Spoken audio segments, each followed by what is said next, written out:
Hello friends, एक बार फिर से स्वागत है आपका अपने चैनल विजन साइंस में।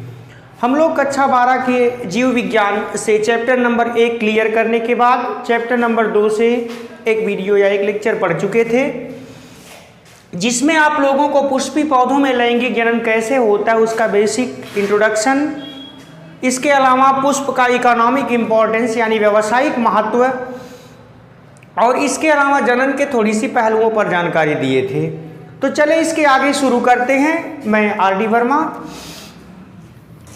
तो इसमें सबसे उस टॉपिकों के बाद सबसे पहले पढ़ने की आवश्यकता पड़ती है पुष्प की संरचना।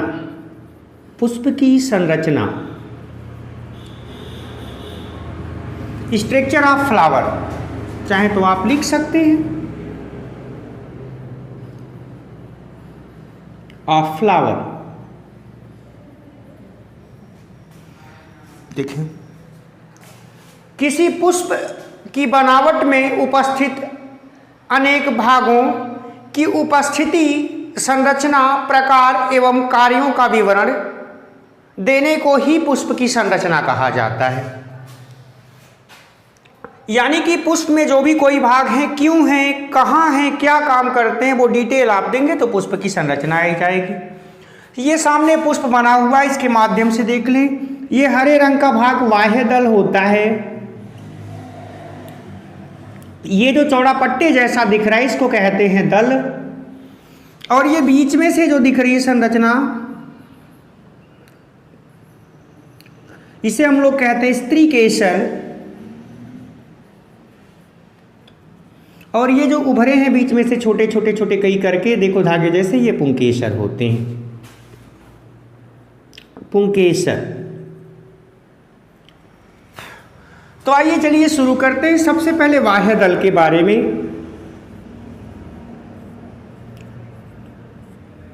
कैलिक्स, ये होता क्या है देख लें। कोई भी पुष्प होगा, आप लोगों ने देखा होगा, तो उसके नीचे एक हरे रंग का भाग होता है, डंठल या कुछ लोग ढेपी कहते हैं। तो साइंस की भाषा में उसी को कहते हैं बाह्यदल।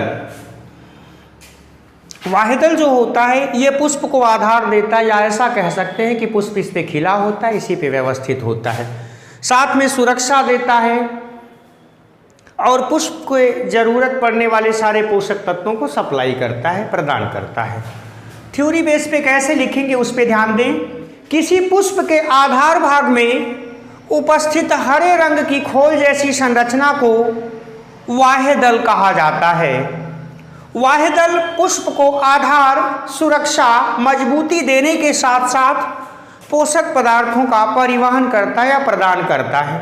बस इतना नोट करना होता है। इसके बाद दूसरा भाग आता है दल, कोरोला।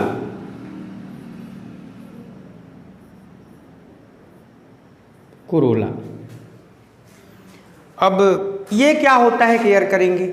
आपने तमाम प्रकार के पुष्पों को देखा होगा, तो उसमें जो नीचे होता है डंठल, उसके ऊपर ऐसे रंगीन रंगीन पंखुड़ियाँ लगी होती हैं, जैसे गुलाब की पंखुड़ी हो गई, ऐसे होती है ना, वो पंखुड़ियों को कहते हैं दल। तो दल जो होता है उसका कार्य है पुष्प को सुंदर बनाना, आकर्षक बनाना, जिसकी वजह से तमाम प्रकार के जीव जंतु, कीड़े मकोड़े आकर्षित होकर पुष्प पे आके बैठें, और पुष्प पे आके बैठे तो इससे पुष्प में जनन की प्रक्रिया पूर्ण हो। क्योंकि परागकण जो होते हैं वो पुरुष भाग पे होते हैं, वहाँ से फीमेल पार्ट पे आना होता है इन्हें, और लाने का काम यही लोग करते हैं। इसकी वजह से आकर्षक दिखना आवश्यक होता है। नोट कैसे करेंगे वो ध्यान दें। पुष्प में बाह्य दल के ऊपर उपस्थित या व्यवस्थित सजी हुई रंगीन पंखुड़ियों को दल या दल पुंज कहा जाता है। ये पुष्प को मनमोहक, आकर्षक एवं सुंदर बनाती हैं, जिससे कि जीव जंतु व कीड़े आकर्षित होकर इन पे बैठते हैं और प्रजनन का कार्य पूर्ण होता है। तो ये थी जानकारी दल के बारे में, और आगे बढ़ते हैं। ये इसके बाद इनको हटा करके तीसरा पार्ट आता है पुंकेसर। अंग्रेजी में कहते हैं एंड्रोसियम। देखिए यहाँ से देखें, ये यहीं से ये जो पूंछ जैसे निकले हैं, यानी पुष्प में पंखुड़ी से भी लगे हो सकते हैं, आधार से भी निकल सकते हैं। तो ये धागे नुमा कोमल जो संरचनाएं होती है ना पूंछ जैसी, ये पुरुष भाग होता है, पुरुष जनन अंग है। जैसे मनुष्य में पुरुष जनन अंग होते हैं जो जनन कार्य करते हैं, ठीक ऐसे पुष्प में भी पुरुष जनन अंग है, जनन का कार्य करते हैं, ये वाले होते हैं। केयर करेंगे। पुष्प के आधार भाग अथवा पंखुड़ी से विकसित होकर ऊपर की ओर उभरी कोमल मुलायम धागे जैसी संरचना पुंकेसर कहलाती है। यह पुष्प का पुरुष जनन अंग होती है जो पराग कणों का निर्माण व विकास कराने के साथ जनन कार्य में सहयोग करती हैं। तो इसके बारे में भी आप लोग समझ गए होंगे। पुंकेसर जो होते हैं भाई, इसके दो पार्ट होते हैं। पहला पार्ट थोड़ा इसे मिटा देते हैं, इसे भी मिटा दे ताकि जगह हो जाए। पुंकेसर के दो पार्ट जो होते हैं, सबसे पहला होता है पुंतंतु और दूसरा होता है परागकोश। तो ये थी जानकारी परागकोश। और आप चाहें तो सभी पार्टों की जानकारी को एक साथ लिख सकते हैं ताकि मिस ना हो। मैंने बताया था कि पुष्प में 4 पार्ट होते हैं। सबसे पहला बाह्य दल, दूसरा होता है दल, तीसरा होता है पुंकेसर। जस्ट मैंने अभी बताया इसके 2 हिस्से होते हैं। सबसे पहला होता है पुंतंतु,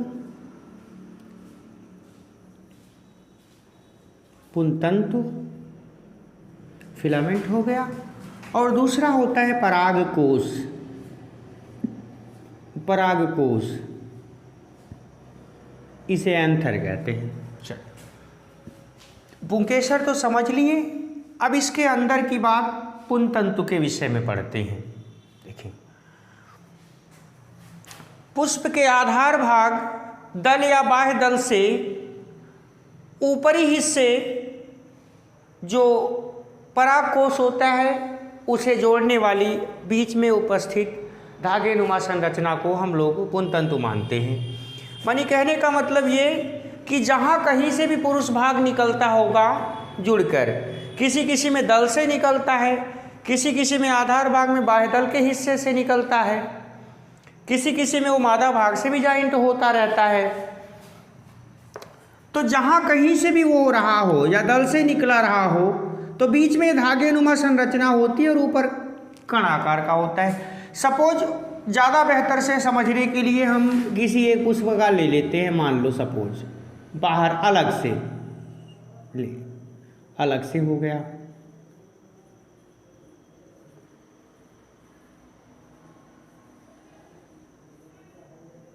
देखिए इस तरीके से मान लो गुड़हल के पुरुष भाग को हमने कट करके निकाल लिया यहाँ। अब इसे तो समझ रहे हैं।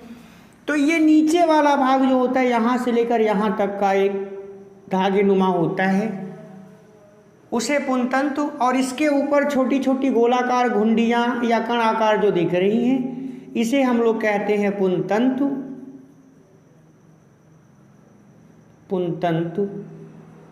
और ये जो होता है ये परागकोश है। अभी समझ रहे होंगे आप लोग, ये परागकोश है, वो पुंतंतु है।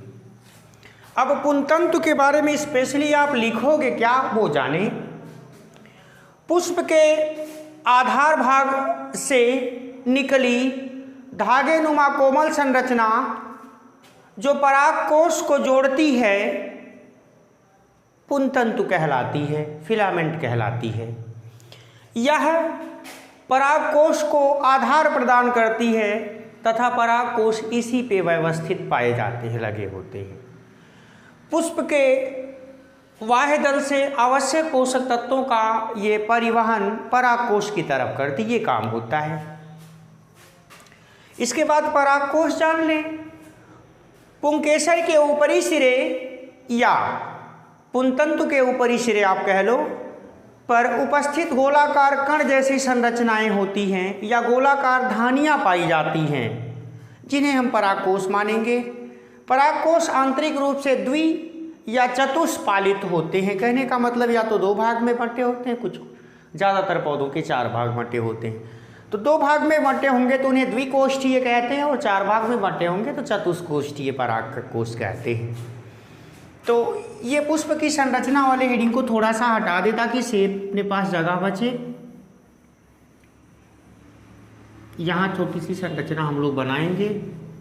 ये चैप्टर का नाम है, पढ़ा रहने दो इसे। देखें, अगर जो इस हिस्से को हम समझने के लिए यहाँ लेके आए तो ये कुछ इस तरीके का बनता है। पहला तो स्ट्रक्चर ऐसा बनता है इसका,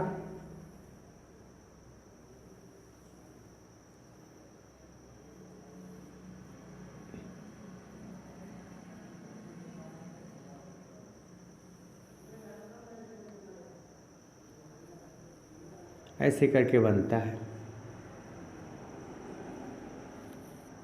ऐसे करके, और यहाँ से फिलामेंट निकल के आएगा नीचे की तरफ। तो ये वाला जो है ये फिलामेंट का हिस्सा है, पुंतंतु का हिस्सा है, और ये इतना जो होता है परागकोश होता है। बट क्रैकिंग कंडीशन का डायग्राम बनता है कार्ड का, तो डायग्राम आप लोगों को देखने को मिलेगा। सब देखते रहे कैसा होता है, तो ऐसा देखने को मिल सकता है। तो ऐसा अगर जो देखने को मिलेगा, यहाँ परागकण भरे रहेंगे, तो ये द्विकोष्ठीय है, कोष्ठीय। और ज़्यादातर कंडीशन में आप लोगों को इस तरीके का परागकोश देखने को मिलेगा। सबके सब कवर्ड होते हैं, पहले से जान लेना, बाद में टूटता है वो।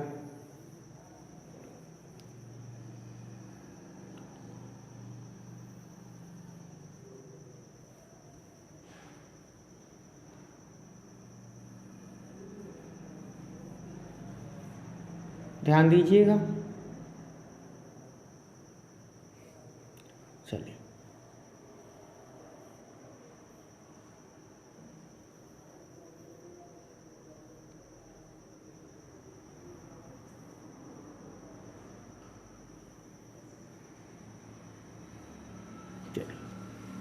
ऐसे करके, और इसमें परागकण भरा हुआ होता है।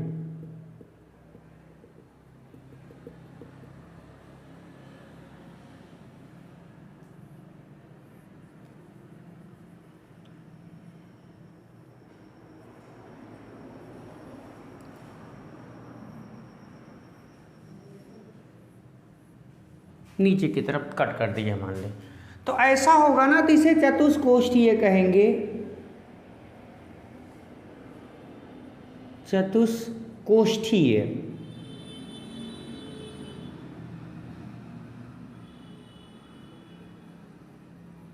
चतुष्कोष्ठीय। तो 2 टाइप का होता है। चले नोट कैसे करेंगे वो ध्यान दें। पुंतंतु के शीर्ष सिरे पर लंबवत गोलाकार, मतलब लंबाई में गोल, लंबवत गोलाकार धानियां पाई जाती हैं, जिन्हें परागकोश कहा जाता है। परागकोश 2 प्रकार के होते हैं। यदि इनके ऊपरी हिस्से 2 भाग में बंटे हों तो द्विकोष्ठीय, तथा 4 भाग में बंटे हों तो चतुष्कोष्ठीय होते हैं। इन परागकोश की भित्तियों को बनाने वाली कोशिकाओं का नाम टेपिटम तथा छोटे छोटे भागों को पराग कोटर कहा जाता है। एक को मिटा दें, पराग कोटर कहा जाता है। तथा इन्हें अलग करने वाली जो सतही बाह्य भित्तियां मोटी होती हैं, इन्हें लाइन ऑफ डेहिडेंस कहा जाता है।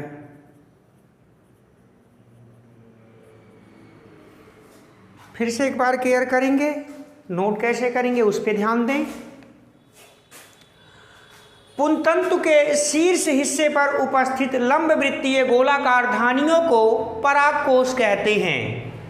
परागकोश विभाज्य ऊतकी कोशिकाओं के बने होते हैं, जो आंतरिक रूप से द्वि या चतुष्कोष्ठीय हो सकते हैं।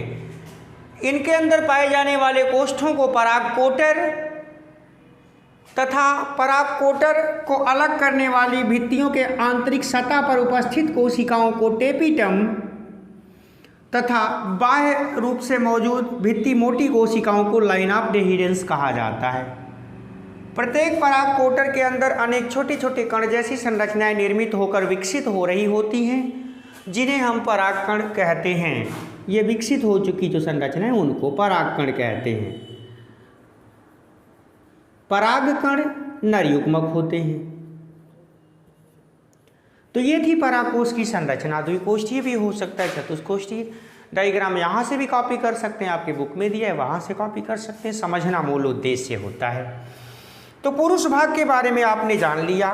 पुरुष भाग के कुछ हिस्से भी पुंतंतु मैंने लिखा था, मिटा दिया। ये पुंतंतु ये वाला है, भी बताया मैंने, वहाँ बताया डायग्राम में। तो अगर जो पुरुष हिस्सा क्लियर हो गया हो तो हम मिटाएं और वीडियो को पॉज करके बैक करके आप देख सकते हो।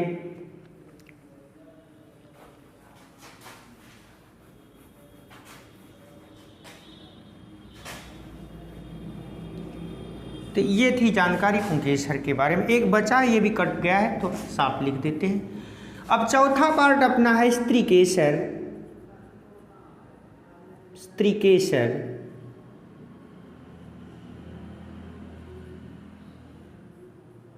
या जायांग भी कहते हैं। ये क्या है जान लें।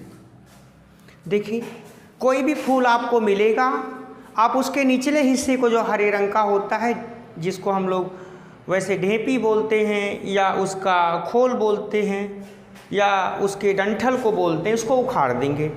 तो उखाड़ने के बाद ना बीच में आपको इस तरीके से शंक्वाकार, ऊपर की ओर नुकीला, नीचे की ओर चौड़ा, या तो आपको ऐसा मिल सकता है जो वहीं है, बाहर बना लें छोटा सा, ऐसा मिल सकता है, ऊपर धागे नुमा होगा, या तो फिर हो सकता है आपको ऐसा मिल जाए, ऐसे करके हो। तो इसमें भी ऐसे करके होगा। ये नीचे वाला डंठल है। तो जब भी कभी आप तोड़ोगे ना, तो तोड़ने के बाद आपको या तो ऐसा मिलेगा। इस तरीके को हम लोग कहते हैं अधोवर्ती।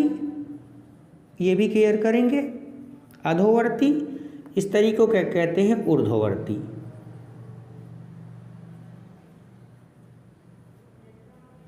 अधोवर्ती, ऊर्ध्ववर्ती।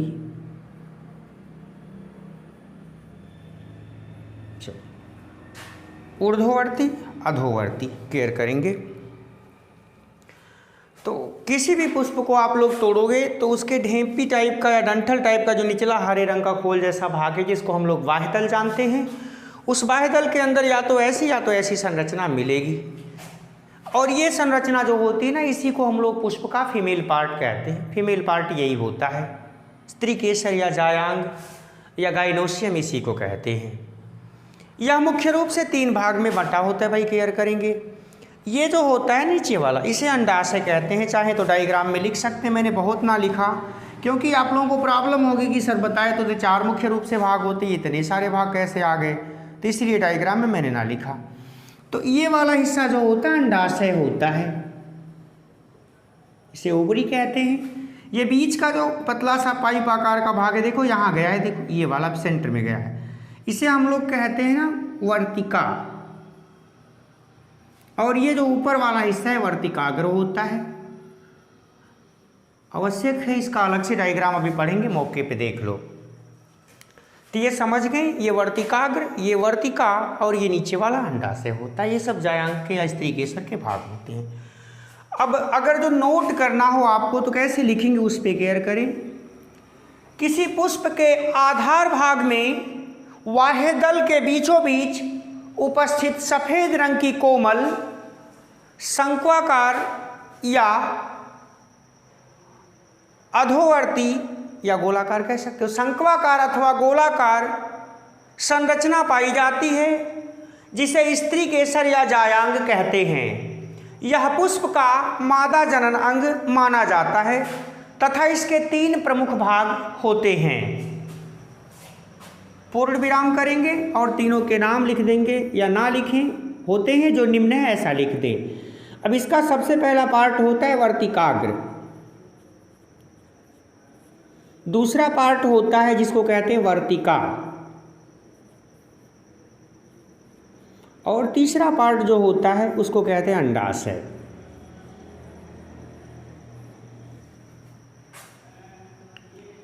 स्टिग्मा, स्टाइल और ओवरी, ये नाम है इसके। तो अब ये तीनों पार्ट, इसका बेसिक परिचय तो आप लोगों ने जान लिया, थ्योरी भी कैसे नोट करेंगे जान लिया। अब आगे बढ़ते हैं, वर्तिकाग्र क्या होता है। उसके लिए डायग्राम का काम अब खत्म हो गया, इसे हटाएं। स्पेशली हम स्त्री केसर का डायग्राम बनाते हैं जिसे आप लोगों को नोटबुक में बनाना है अपने। मिटा दे रहे पूरा, इसे साफ कर दे।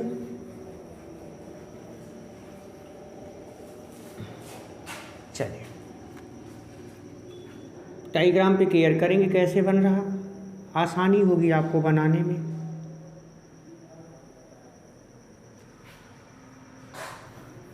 थोड़ा सा कोराव कम हो गया।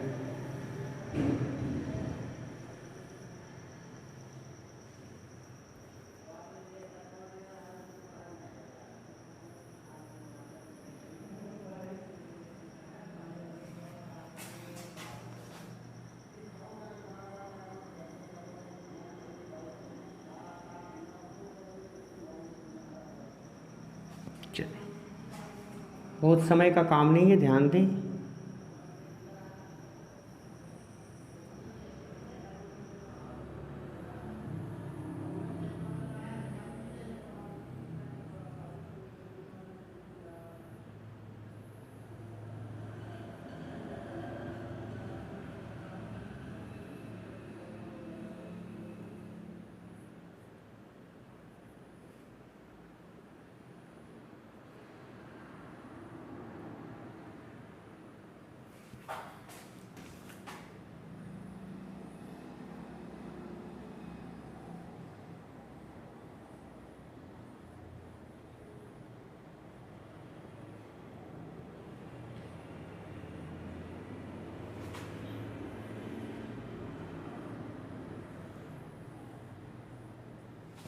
ये बन गया। अब जो मैंने स्त्री केसर वहाँ बीच में अभी बताया पुष्प में, उस बीच वाले भाग को हमने यहाँ निकाला और इसका अलग से डायग्राम बनाए। ये अत्यधिक महत्वपूर्ण होता है, जो छोटे क्लासों से ही किताबों में मिल जाता है, पढ़ाया जाता है। अब ये ऊपर वाला जो छतरी नुमा भाग है भाई, इसको कहते हैं वर्तिकाग्र। वर्तिकाग्र कहते हैं इसे। और ये जो गर्दन नुमा भाग है ना, इसे कहते हैं वर्तिका। और ये नीचे का चौड़ा भाग जो है ये वाला, इसको कहते हैं अंडाशय। ध्यान दें, इतना जो है ना ये चौड़ाई गोलाकार अंडाशय, ये गर्दन वर्तिका और चौड़ा वाला छतरी वर्तिकाग्र होता है। इसे कहते हैं हम लोग पराग नलिका।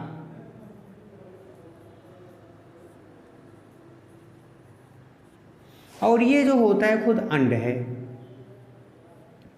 और ये जो होता है ये पुष्प वृंत होता है। तो केयर करेंगे।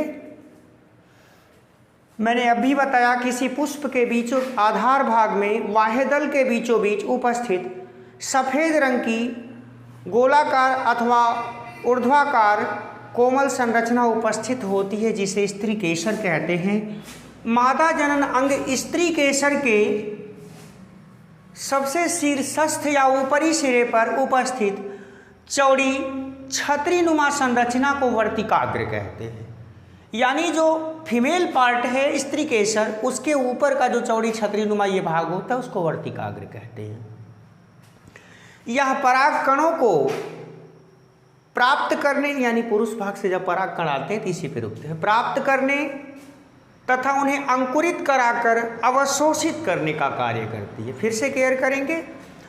पुष्प के मादा जनन अंग स्त्री केसर के शीर्ष सिरे पर उपस्थित चौड़े छतरीनुमा भाग को वर्तिकाग्र कहा जाता है।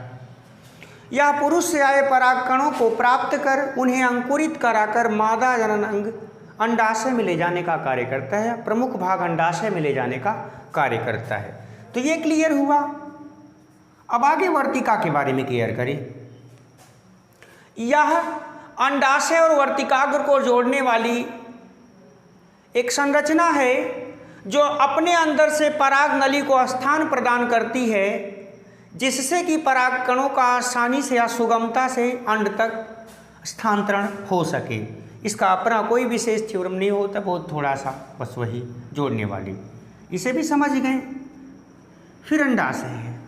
स्त्री केसर का निचला या नीचे का अंडाकार चौड़ा भाग या फूला हुआ भाग जो आप देख रहे हैं उसे अंडाशय कहते हैं। यह अपने अंदर अंड का निर्माण करने, उसे विकसित करने तथा विकसित होने के बाद पुरुष से आए परागकणों के साथ अंड का निषेचन करा करके भ्रूण का या बीज का निर्माण करता है तथा खुद रूपांतरित होकर फल में बदल जाता है। ये काम है।